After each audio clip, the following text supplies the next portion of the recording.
Мек како памук или снаодлив обвинител што знае како да обезбеди докази онаму каде што се потребни, што е Наум Пановски, охридскиот обвинител чија кариера вртоглаво расте во последната деценија.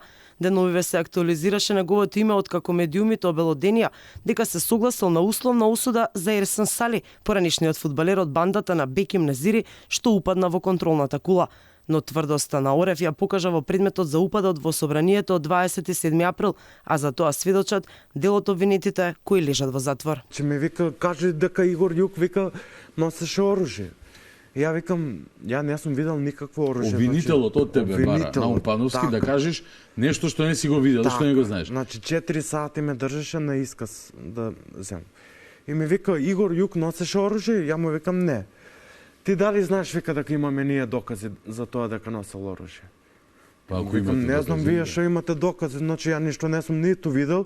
Ја кажам од моја страна, значи ја како сум трнал до собрание, како сум се нашол во собрание, и немам видено никакво оружје, а вие што имате докази, не знам. Дури да нема доволно докази, Пановски може да ги најде. Сведочи Михајловски, осудениот од 27 април на 13 години затвор, кој одбил домашен притвор, но одбил и да лаже. Понудата беше, значи, домашен притвор и амнестија да ме фати. Се само да кажам дека сме трнали од Куманова заедно со Игор и дека носел оружје. Ја не можам да кажам нешто што не е било така.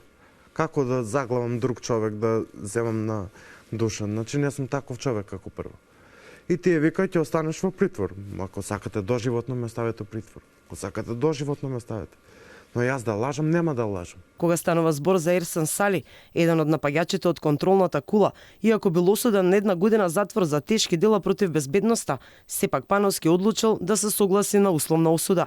Сали заедно со брат ми уште неколкумина пукале во деловен простор, а при претресите било пронајдено и автоматско оружје, но тоа не било доволно обвинителството да инсистира на затворска казна, доколку системот не потврлил пред 2 години, фудбалерот Сали веќе ќе беше зад решетки.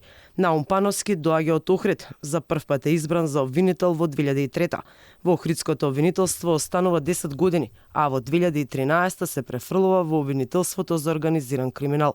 Оттаму, пред речиси 3 години, тој станува дел од Скопското висше обвинителство и како јаготка на шлагот, Пановски од пред нова година е дел од Републичкото обвинителство.